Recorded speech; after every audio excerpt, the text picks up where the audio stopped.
कैसा है मेरा गीतांश समृद्ध परिवार।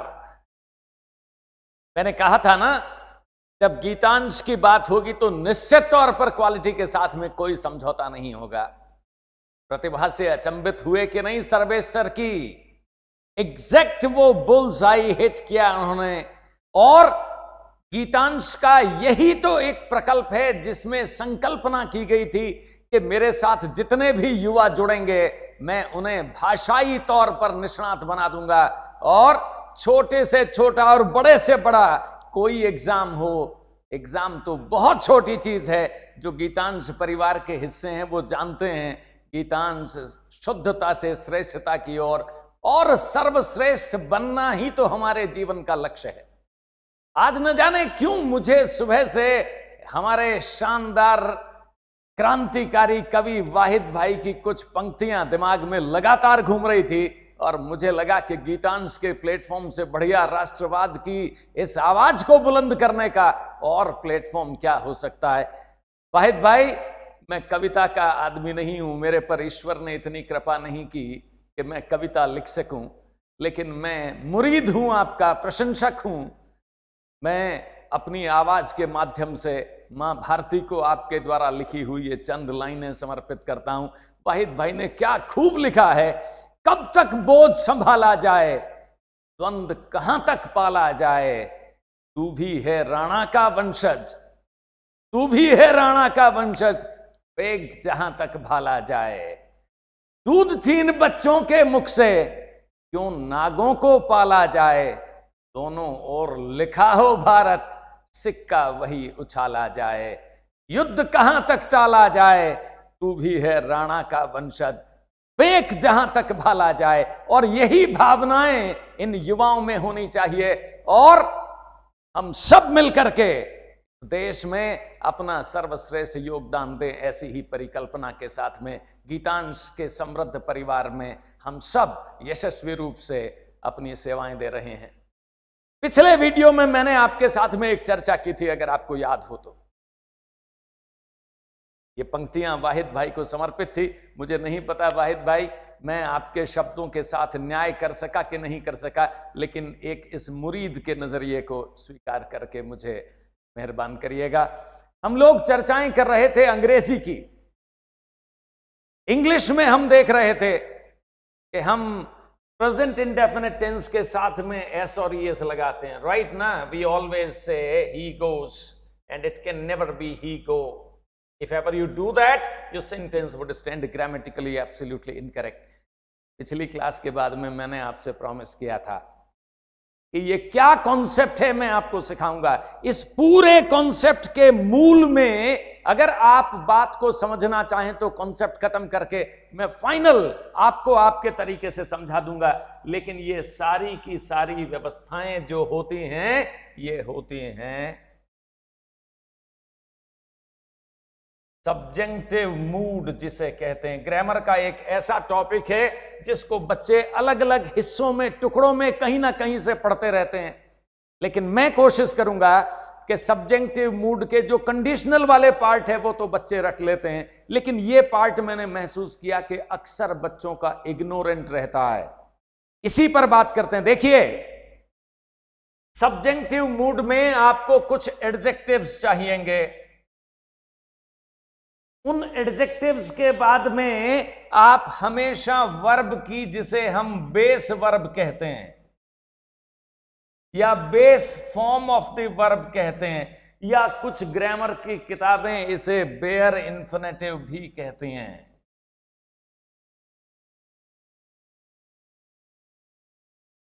रोज कहता हूं ना, भाषा का तकनीकी पक्ष अपनी जगह है, लेकिन भाषा का माधुर्य तब है, या भाषा आपकी ताकत तब बनती है जब आप उसे रटने की बजाय समझ लेते हैं। नामों के फर्क में मत उलझिएगा, इवन इसके फर्क में भी मत उलझिएगा। इस कॉन्सेप्ट के खत्म होते होते मैं इसका कारण आपको आपकी भाषा में समझा दूंगा। लेकिन इस प्लेटफॉर्म से हमारी सबकी यह प्रबल इच्छा है कि जो बच्चे कॉम्पिटिटिव एग्जाम्स की तैयारी कर रहे हैं, हिंदुस्तान के किसी अंग्रेजी के एग्जाम, और हिंदुस्तान तो छोड़िए, हिंदुस्तान से बाहर टॉफल और आइल्स के लिए भी उन्हें और कहीं नहीं जाना पड़ेगा। हिंदुस्तान के सभी एग्जाम्स में आने वाली अंग्रेजी का जो फॉर्मल सिस्टम है वो हम यहां से कवर करेंगे। और उससे भी परे गीतांश तो हमेशा संपूर्णता की तरफ बात करता है ना, जीवन के लिए भी अंग्रेजी के लिए आपको और कहीं नहीं जाना पड़ेगा। और मेरे जितने पुराने विद्यार्थी हैं गीतांश के माध्यम से, मैंने उनको कभी काम का नहीं कहा, लेकिन आज कह रहा हूं, आपके संपर्क में जितने भी गीतांश परिवार के पुराने विद्यार्थी हैं उन सबको जोड़िए इससे। परिवार के सदस्य तो जुड़े ही, लेकिन उन बच्चों तक भी इसको भेजिए जो आपकी तरह गीतांश परिवार का हिस्से बनने के सौभाग्य से दूर रहे। उन्हें जोड़िए डिजिटल प्लेटफॉर्म के माध्यम से, राइट? तो सब्जेक्टिव मूड क्या होता है? 3 मूड होते हैं अंग्रेजी में, इंटरैक्टिव, इंपेरेटिव और सब्जेक्टिव। हम पूरी तकनीकी चर्चा फिर कभी करेंगे, लेकिन हमने ये जो बात कही थी इसको आज पूरी तरीके से सीख लेंगे। तो ये सब्जेक्टिव मूड का हिस्सा है बेटा। सब्जेक्टिव मूड में क्या होता है? कुछ एडजेक्टिव्स होते हैं, मैं आपको उनकी लिस्ट दे दूंगा। देखिए पढ़ाते पढ़ाते मैंने भी एडजेक्टिव बोलना शुरू कर दिया, जबकि डी साइलेंट होता है। The right pronunciation happens to be adjective, we never say adjective, है ना? So there are certain adjectives और कुछ वर्ब्स होते हैं, उनके बाद में आपको बेस वर्ब लगाना होता है, यानी dictionary form of the verb लगानी होती है, यानी बेयर इन्फिनेटिव लगाना होता है। और दूसरी भाषा में समझाऊं, uncontrolled first form of the verb लगानी होती है, जिससे पहले टू नहीं होता, उसको बेयर इन्फिनेटिव कहते हैं। और गीतांश परिवार के जितने भी सदस्य मेरे से पढ़ चुके हैं वो सब इस फाइनाइट और इनफाइनाइट वर्ब के कॉन्सेप्ट के चैंपियन हैं। उनके लिए शायद यह बात नई न हो, लेकिन इस परिवार के नए सदस्यों को अब हमें शिखर की तरफ लेकर के चलना है। आइए, सब्जेक्टिव मोड, बात समझ में आ गई? कुछ ऐसे एडजेक्टिव्स हैं फ्रेंड्स जिनके बाद में आपको ग्रामेटिकली बेस वर्ब लिखनी होती है, base form of the verb लिखनी होती है, uncontrolled first form of the verb यानी original first form of the verb लिखनी होती है। और कुछ वर्ब्स ऐसे हैं जो अपने बाद में हमेशा बेस वर्ब्स लेते हैं। बहुत छोटी सी बात है ना? चलिए हम सबसे पहले यहीं से शुरू कर लें, यहां से सीखते हैं। चलिए, subjective mood, sorry not mood है ना? क्या होता है इन दिस मूड? और कुछ नहीं है, मूड कोई लाल पीला हरा गुस्से वाला मूड नहीं है। वर्ब के डिफरेंट यूसेज हैं, मैंने बताया 3 ही तरीके के मूड होते हैं अंग्रेजी में, इंडिकेटिव, इंपेरेटिव और सब्जेक्टिव। उसमें से हम सब्जेक्टिव का भी एक छोटा सा पार्ट ले रहे हैं, क्योंकि सब्जेक्टिव में कंडीशनल सेंटेंसेस भी शामिल हो जाते हैं। वो तो बच्चे कंडीशनल के नाम से पढ़ लेते हैं, इस पोर्शन को नहीं पढ़ते, इसलिए मुझे इसकी जरूरत लगी। तो ये सब्जेक्टिव मूड में हम क्या चर्चा करते हैं? We talk about the states, मतलब उन स्थितियों की चर्चा करते हैं दैट आर इमेजिन्ड, जिनकी परिकल्पना की गई है, अनरियल, हाइपोथेटिकल कंडीशनल सेंटेंसेस यही तो हैं। और इन डाउट, DOUBT, प्रोनाउंसिएशन देखना, डाउट, और नॉट फैक्चुअल, जो वास्तविक नहीं है। इस तरीके की स्थितियों की जब चर्चा की जाती है तो जो वर्ब चाहिए होता है वो सब्जेक्टिव मूड में चाहिए होता है। तो बड़ी महत्वपूर्ण बात है, याद रखिएगा। हल्की फुल्की सी मेहनत से सामान्य अंग्रेजी तो तैयार हो जाती है, लेकिन विशेषज्ञों के बीच में बैठ करके विशुद्ध अंग्रेजी अगर आप इस्तेमाल करना चाहते हैं, आप देखिएगा कितने सारे लोग इस फील्ड में असक्षम होते थे, अब सामर्थ्य के शिखर पर होंगे। चलिए, तो सब्जेक्टिव मूड समझ में आया? कैसे सेंटेंसेस होते हैं जिनमें हम कुछ इमेजिन करते हैं, कुछ डाउटफुल चीजों की चर्चा करते हैं, या ऐसी चीजों की चर्चा करते हैं जो नॉट फैक्चुअल, मतलब तथ्यात्मक नहीं है। कल्पना हो गई, जो तथ्य नहीं वो कल्पना ही है, और क्या है? क्लियर? चलिए, तो सब्जेक्टिव मूड समझ में आया, सेंटेंस की नेचर समझ में आई, और मैं एग्जाम्पल में ये चीजें रिफ्लेक्ट होते हुए दिखाऊंगा आपको। अब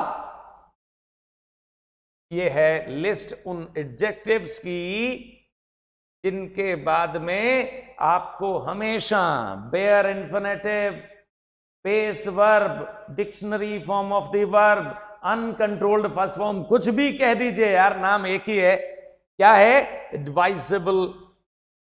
एडवाइजेबल स नहीं है, एडवाइस, एडवाइस जानते हो ना, बहुत बार डिस्कस किया हमने। Crucial, desirable, essential, imperative, important, necessary, vital, recommended, suggested. आप जानते हैं ना इसका तलफ्फुज सजेशन नहीं है, सजेशन है। Suggested, unthinkable, urgent, good idea, bad idea, ये कुछ ऐसे एडजेक्टिव्स हैं जिनके बाद में आपको हमेशा सब्जेक्ट कोई हो, क्योंकि नाउन तो सारे ही थर्ड पर्सन होते हैं ना, नाउन के बारे में तो कोई इशू नहीं है, नाउन तो सारे ही थर्ड पर्सन होते हैं। प्रोनाउन में पर्सन बदल जाता है, first person, second person, third person, कुछ भी हो जाए, वर्ब की हमेशा फर्स्ट फॉर्म ही आती है। किनके बाद? इन एडजेक्टिव्स के बाद में। क्यों? क्योंकि ये या तो जो चीज फैक्चुअल नहीं है उसकी चर्चा करेंगे, या जो चीज डाउट में है उसकी चर्चा करेंगे, या किसी चीज की इमेजिनेशन में इनका इस्तेमाल होता है, तो रटना नहीं है। ये लिस्ट है, आप स्क्रीनशॉट ले लें, लेकिन इस बात को प्रैक्टिस करके अंग्रेजी में शामिल करिएगा, ठीक है? चलिए, let us see certain examples.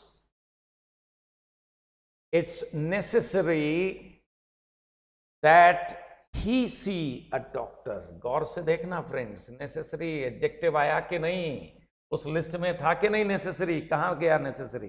ये रहा है। और हम यही सीख रहे हैं कि अगर ये एडजेक्टिव्स आ जाएं तो उसके बाद वाले सेंटेंस में फर्स्ट फॉर्म अनकंट्रोल्ड होती है, जिसे बेयर इन्फिनेटिव कहते हैं। Base verb, dictionary form of the verb, कुछ भी कह दें, बात समझ में आने से मतलब है। It's necessary that he see a doctor. यहां अगर सीज कर दिया बेटा जी ही के हिसाब से, गलत हो जाएगा सेंटेंस। ये देखिए, ये एडजेक्टिव आया कि नहीं? पिछली क्लास याद है कि नहीं, जहां पर मैंने इसका जस्ट एक हिंट दिया था आपको।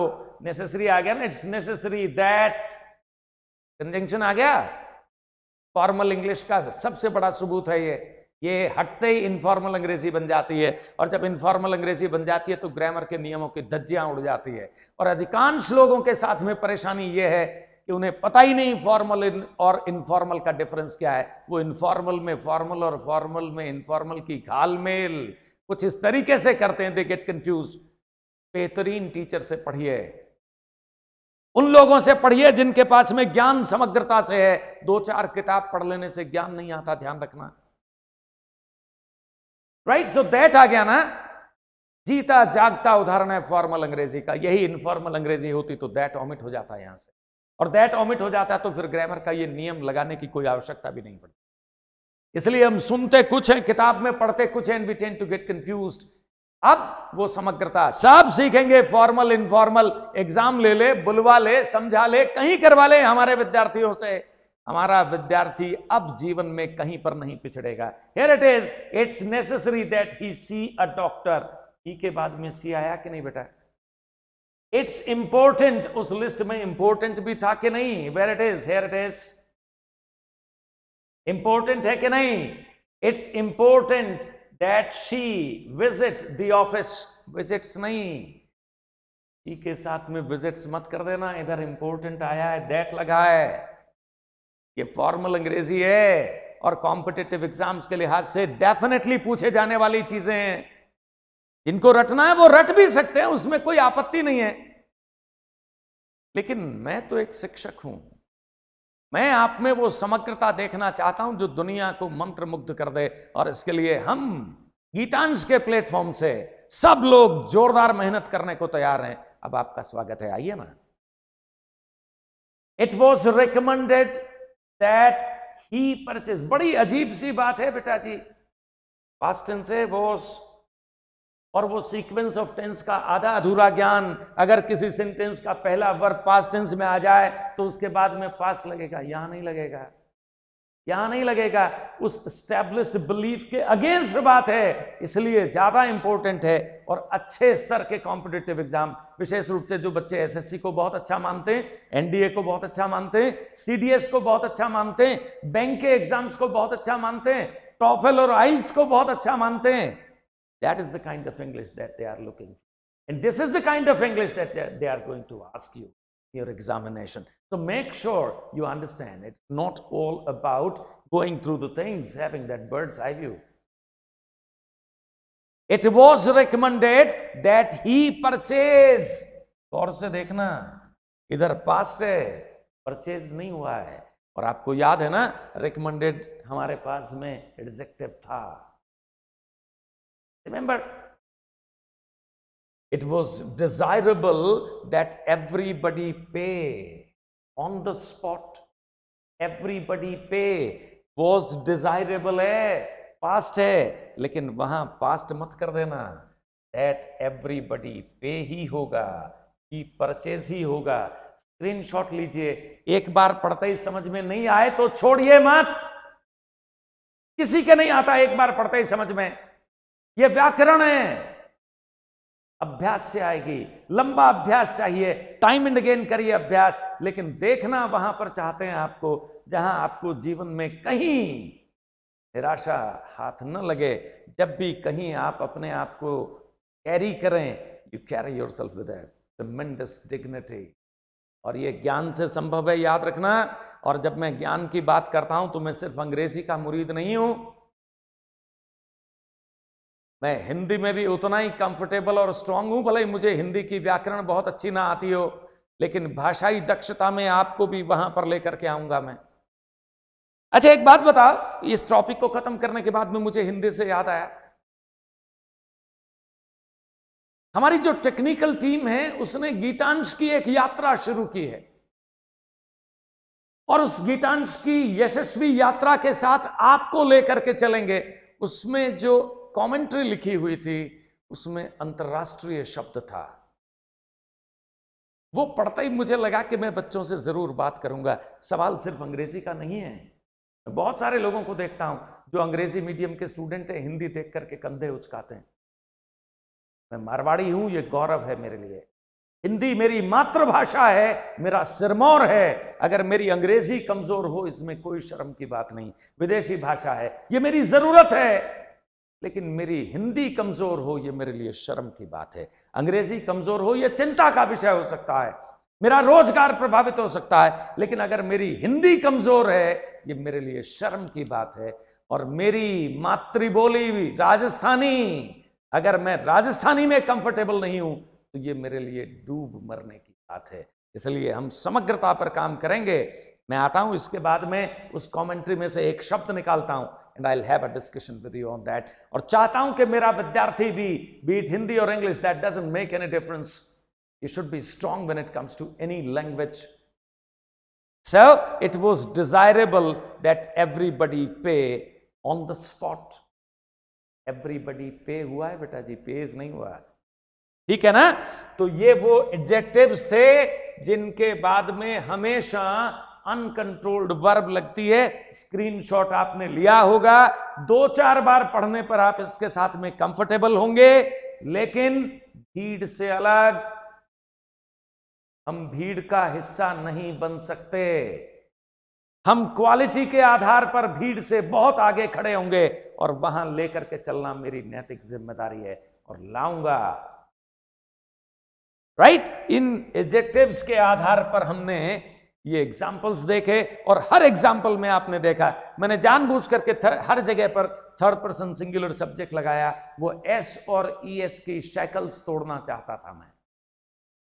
आई होप मेरे स्टूडेंट्स इस एनर्जी को भी समझेंगे और क्वालिटी ऑफ नॉलेज को भी समझेंगे। रटना चाहते हैं रटिए ना, कहां आपत्ति है,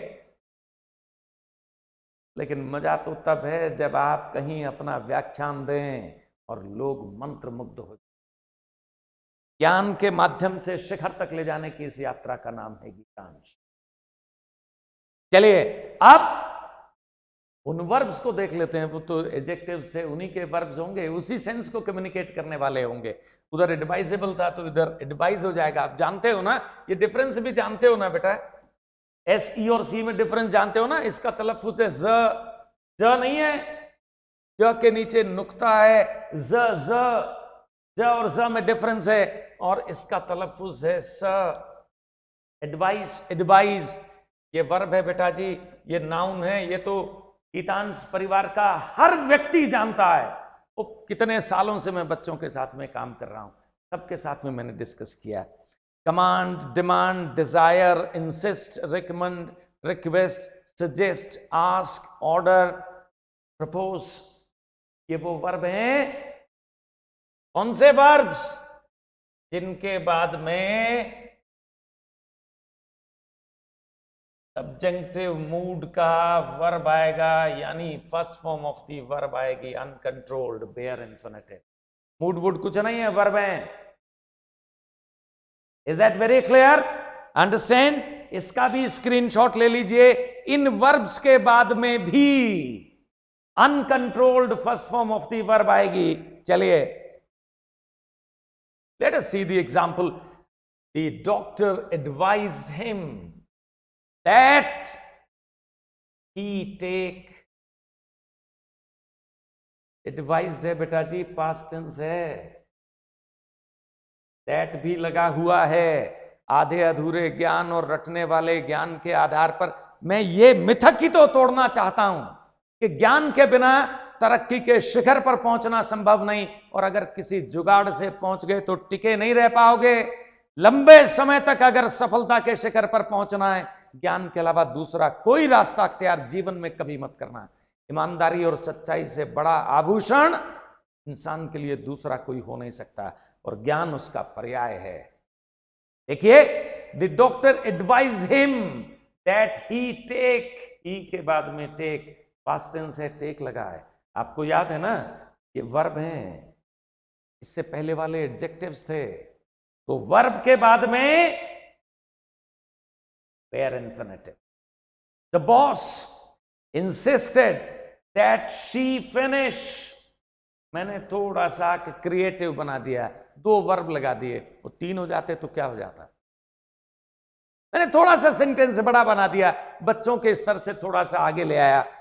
The boss insisted that she finish, not finishes, not finished. Insisted verb आ गया ना, that आ गया ना। फॉर्मल अंग्रेजी है फ्रेंड्स। अभी आपको अंग्रेजी के ग्रामर के सिद्धांतों का पालन करना पड़ेगा। That she finish her work before she leave the office. दो वर्ब लगा दिए मैंने, क्या फर्क पड़ गया है? कॉम्प्लेक्स सेंटेंस बना दिया मैंने। कभी अवसर मिला तो कॉम्पोजिशन पढ़ाऊंगा, और ये जितने भी स्ट्रगल है ना, सब खत्म कर दूंगा। वैसे कॉम्पोजिशन उन्हीं को पढ़ना चाहिए जिन्होंने व्याकरण पढ़ ली है, लेकिन मैं मानता हूं कि मेरे गीतांश परिवार में मेरे साथ मेरे पुराने परिवार के सदस्य तो सब हैं, और मेरे जितने भी विद्यार्थी इस वीडियो को देख रहे हैं, ये उनके कंधों पर मैं जिम्मेदारी डाल रहा हूं। गीतांश की इस यात्रा को वहां तक पहुंचाओ जिसे सबसे ज्यादा जरूरत है। आप जुड़ो, पुराने परिवार के सदस्य जिनको पता नहीं है उन्हें बताओ, और जिनको जरूरत है वहां तक पहुंचाओ। ये आप सबकी नैतिक जिम्मेदारी आज आपके कंधों पर, मैं ये पवित्र जिम्मेदारी, और मैं उम्मीद करता हूं कि आप इसका निर्वहन करेंगे। चलिए, the servant requested that he be given. देखना बेटा जी, बहुत नई क्लास में जब मैं be form of the verb पढ़ाता हूं तो बच्चे मेरे से इजारम और बी के बीच में वर्ब डिफरेंस पूछते हैं। मैं बच्चों से कहता हूं अपने डाउट्स कॉपी के पीछे लिख लो। हर सवाल जो आपने जब पूछा है उसी वक्त उसका आंसर आपके समझ में आ जाए, आपकी पात्रता नहीं है, मैं तो दे दूंगा। सवाल लिख लो, लेकिन हम जिस टॉपिक को पढ़ेंगे उससे रिलेटेड कोई सवाल जिंदगी में कभी नहीं पूछ पाओगे अगर मेरे साथ पूरी यात्रा में रहते हो तो।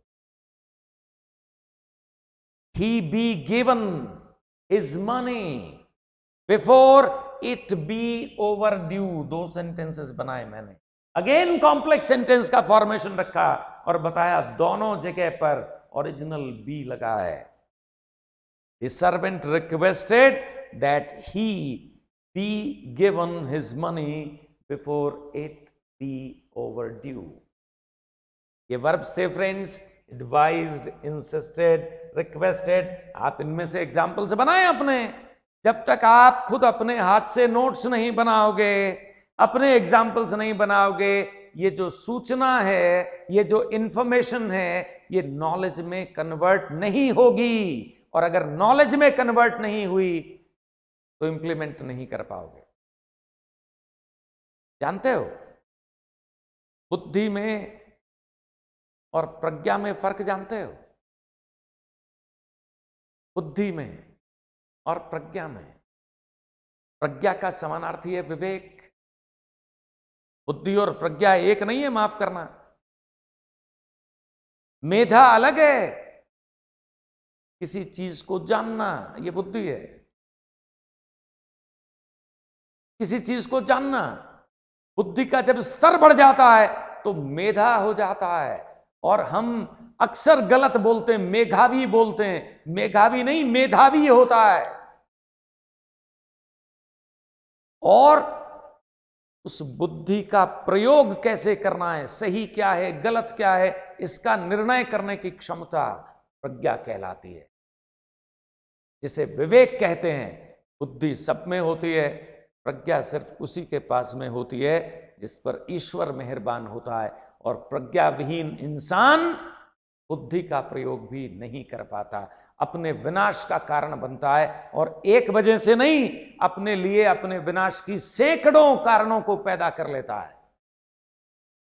इसलिए शब्द को साधिए, शब्द को साधिए। और मैंने कहा ना, it's not all about English.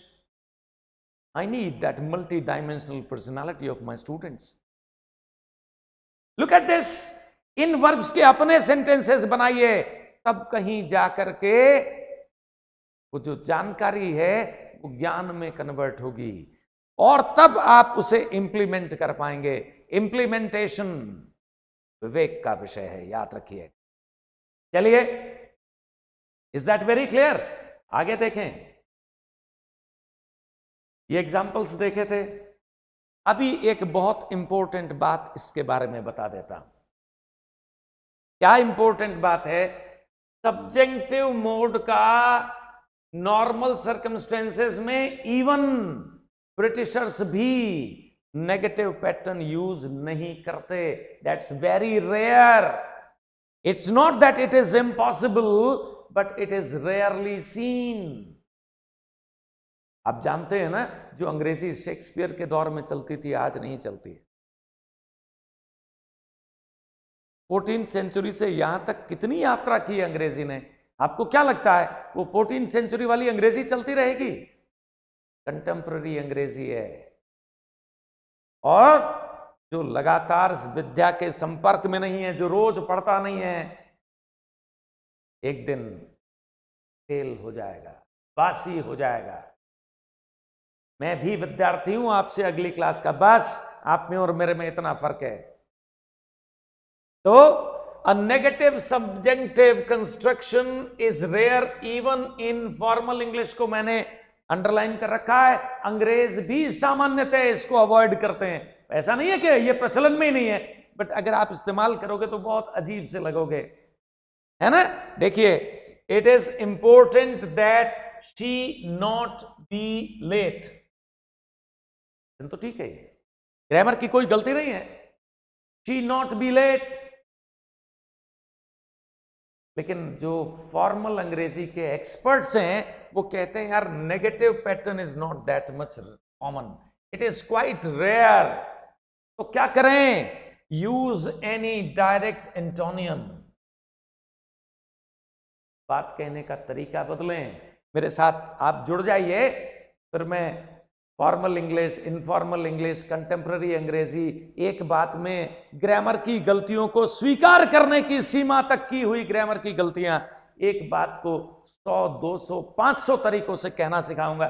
जो मन में आए पूछ लेना, अगर मगर। जुड़े, मेहनत करें। अच्छी चीजों को फैलाने की जिम्मेदारी होती है अच्छे लोगों की।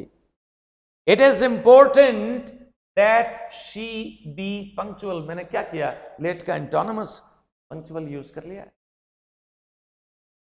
नेगेटिव पैटर्न कॉमन नहीं है सब्जेक्टिव मोड में। इंस्टेड आपको उसका कोई डायरेक्ट एंटोनियम यूज करना चाहिए। If there is any availability, if there is no availability, we should not prefer that kind of pattern. समझे इस बात को? स्क्रीनशॉट लें।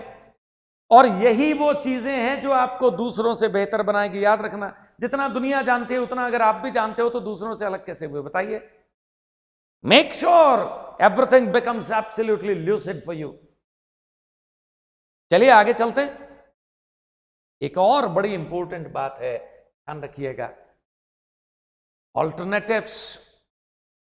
भाषा पढ़ रहे हो, फिजिक्स नहीं, मैथ्स नहीं, केमिस्ट्री जैसा विशुद्ध विज्ञान नहीं, भाषा पढ़ रहे हो, जितने नियम हैं उससे 4 गुना उसके खंडन मिलेंगे। और इसीलिए मैं बार बार कहता हूं, समग्रता। मेरे से जितने सवाल पूछे जाते हैं उनमें से 99% कच्चे सवाल होते हैं। बच्चे ने कोई एनालिसिस नहीं किया, सवाल मन में आया, हाथ खड़ा कर दिया। मैं आपकी वो रिक्वायरमेंट भी खत्म करना चाहता हूं। मैं इंटरनली आपको स्ट्रांग बनते हुए देखना चाहता हूं। Look at this. ये जो आप ऊपर एग्जाम्पल देख रहे हैं, it is necessary that she be warned of the risks. ये सब्जेक्टिव मोड का सेंटेंस है, ठीक है। फॉर्मल अंग्रेजी है, शुद्ध। अमेरिकन्स तो इसी को प्रेफर करते हैं ज्यादातर। अमेरिकन्स अभी भी सब्जेक्टिव यूज करते हैं, और स्पेशली नॉर्थ अमेरिका के लोग ओरिजिनल सब्जेक्टिव फॉर्मेशन ही यूज करते हैं। हालांकि ब्रिटिश इंग्लिश और अमेरिकन इंग्लिश पर कभी चर्चा करूंगा आपके साथ। ये डिफरेंस क्यों है, कभी चर्चा करूंगा। इस मूड में हुआ तो जरूर करूंगा।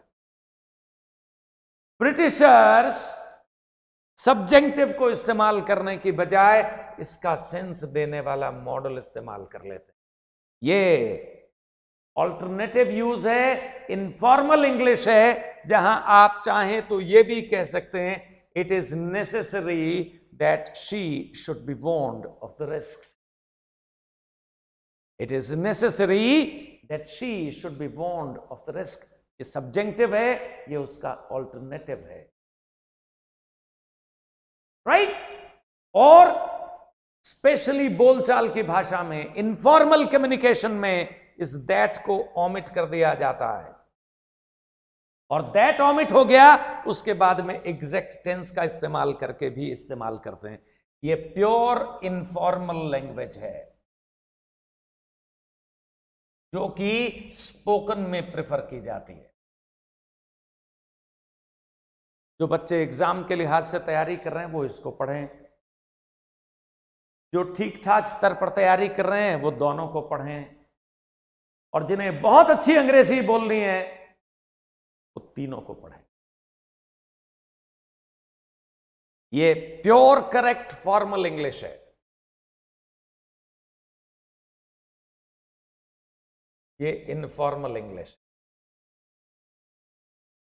और ये इनफॉर्मल तो है ही, preferably used in spoken area. ये make sure you get to this particular thing. चलिए, यहां पर हमारी बात जो पिछले टॉपिक पर शुरू की थी, एक अंश पढ़ाया, पूरा सब्जेक्टिव नहीं पढ़ाया, सिर्फ प्रेजेंट सब्जेक्टिव पढ़ाया मैंने। बाकी आप कंडीशनल्स के नाम से और पढ़ चुके हैं, और कभी विस्तार से भी चर्चा करेंगे। That I promised. दुनिया के किसी अंग्रेजी के एग्जाम में पिछड़ने नहीं देंगे। मेहनत करिए लगातार, और अपनी मोरल रिस्पॉन्सिबिलिटी को भी फुलफिल करें। इस ज्ञान को वहां तक पहुंचाएं जिनकी जरूरत है। अब मैंने जो बीच में चर्चा की थी, क्योंकि आप ये ना समझें कि मुझे सिर्फ अंग्रेजी आती है और मैं अंग्रेजी पर चर्चा करूंगा। मेरी हिंदी मेरी अंग्रेजी से 10 गुना बेहतर समृद्ध है। और मैंने कहा ना, अगर मेरी हिंदी अशुद्ध हो तो मेरे लिए शर्म की बात है, अंग्रेजी अशुद्ध हो तो चिंता का विषय, और चिंता भी नहीं, उत्सुकता का विषय हो सकता है कि अच्छा ये कॉन्सेप्ट भी है क्या, मुझे नहीं आता, वाओ मैं सीख लूंगा। इससे ज्यादा कोई रिएक्शन नहीं। अंग्रेजी नहीं आए तो कहीं ना कहीं हीन भावना होती। मारवाड़ी नहीं आए, राजस्थानी जिसे हम कहते हैं, मेरे लिए डूब मरने। तो जब हम चर्चा करते हैं, जो मेरे रेगुलर स्टूडेंट्स हैं वो जानते हैं, मेरी क्लास बहुत सारी चीजों को अपने अंदर समाहित किए हुए होती है। एक दो शब्द लिखता हूं मैं, मुझे बताइए कि उनमें से कौन सा क्या है। ये हमने, आपने कम्युनिटी में जाकर के हमारी टेक्निकल टीम की मेहनत देखी कि नहीं? उसको देखना।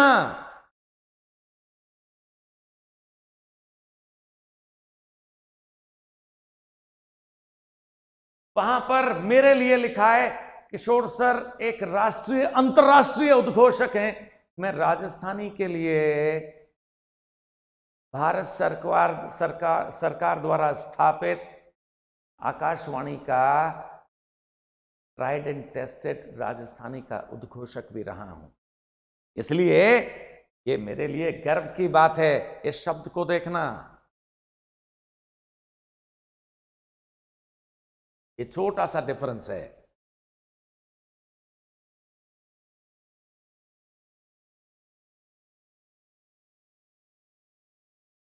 ये अंतर्राष्ट्रीय कौन सा सही है?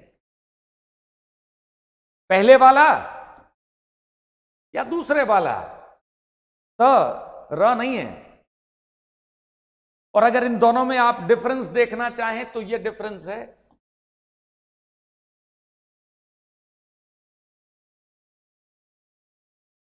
ये डिफरेंस है। और खुलासा करूं, इसका मतलब होता है आंतरिक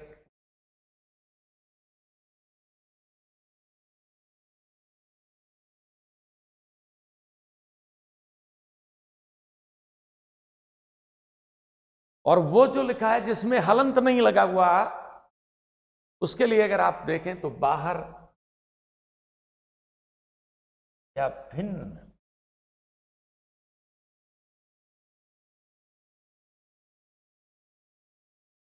समझ में आ रहा है? ये जो है अंत है, अंत है प्रेरणा, अंत है पुर, जानते हो ना? ये वहां से निकला है। ये फर्क महसूस करें। ये जो आपने लिखा है बिना र के, ये है, इंग्लिश में बता दूं,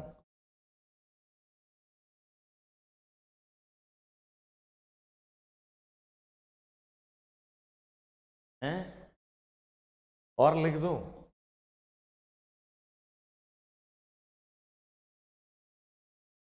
इंट्रानेशनल, और ये है इंटरनेशनल।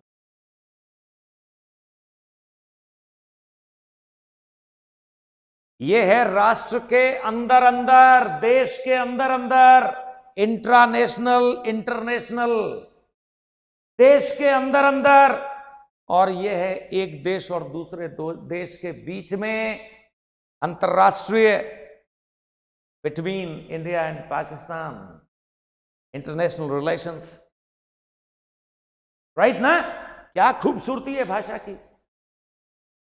यहां चाहिए मुझे मेरा स्टूडेंट, यहां चाहिए। और इसी से शब्द बनाना।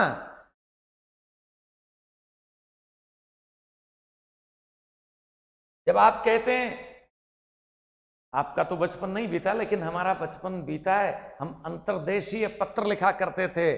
कौन सा है वो? ये है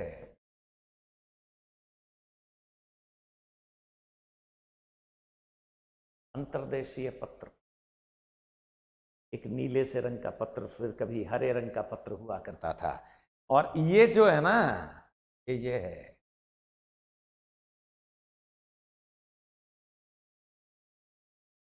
इसलिए अंतर्राष्ट्रीय शब्द का सही प्रबंधन करिएगा, स्क्रीनशॉट लीजिएगा और मुझे मेरा विद्यार्थी अंग्रेजी में, हिंदी में और हमारी जो मातृभाषा है राजस्थानी, तीनों भाषाओं में बुद्धि, मेधा और प्रज्ञा के स्तर तक सक्षम और समृद्ध चाहिए। जुड़िए, मेहनत करिए and let's see the kind of change. Screenshot लेना चाहते हैं जरूर लीजिएगा। और मैं ये बीच बीच में से पूछता रहूंगा, ध्यान रखना, मैं अपने स्टूडेंट्स को भूलने नहीं देता। भूलने नहीं देता मैं बीच बीच में पूछता रहूंगा। अब देखते हैं इतनी समृद्ध क्लास कैसे आपकी जिंदगी में बड़ा परिवर्तन लेकर के नहीं आएगी। हर क्लास देखिए, जुड़िए और मेहनत करिए जोरदार। स्वागत है आप सभी का। Thank you very much for